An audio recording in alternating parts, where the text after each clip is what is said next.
kanilang barkada, Love.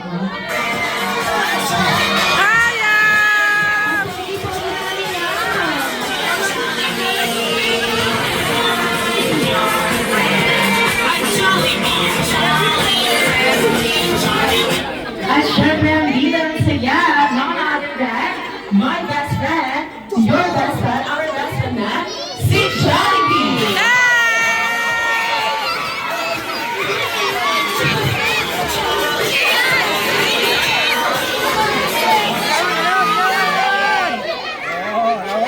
Hi, best friend! Gawad naman! Gawad! Celebration!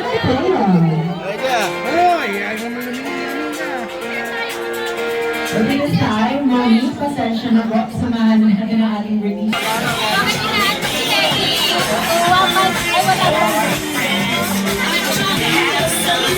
Are you ready? Compress, Jolly Friends. 1, 2, 3, smile. Rocky, teacher. 1, 2, 3. Rocky, pa-sexy si Betty. Compress pa daw, Jolly Friends. 1, 2, 3, smile. With this time, kailangan po tayo sa... May kita na tingnan mo. Ano? Jolly Birthday! Pakali ko nito. Kasama yung sagot. Teacher! Manager! Napakaganda ng makeup niya. One more time! Birthday to you! Jolly Birthday! Jolly Birthday! Jolly Birthday! Jolly Birthday to you! Alright, this time, that's awesome. Happy birthday, Tuwa siya. 1, 2, 3. Happy birthday, Mateo! Happy birthday, Mataya! Happy birthday, Mataya! Bago dito, ang birthday candle, ayan, any birthday wish lang po. Para sa...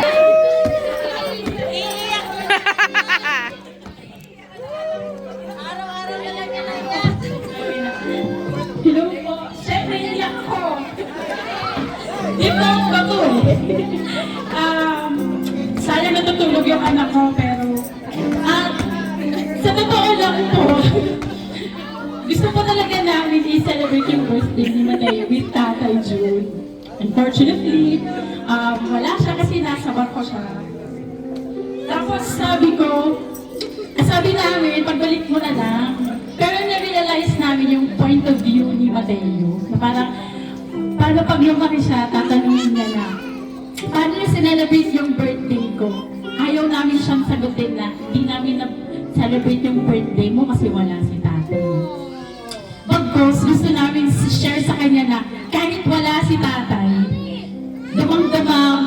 naramdaman niya na yung pagmamahal ni tatay kahit malayo siya. Ramdam ni Mateo yung pagmamahal niya. Celebrate namin yung first birthday niya. Paano naman siya ni tatay? Actually, super excited si June today. Thank you sa inyong lahat.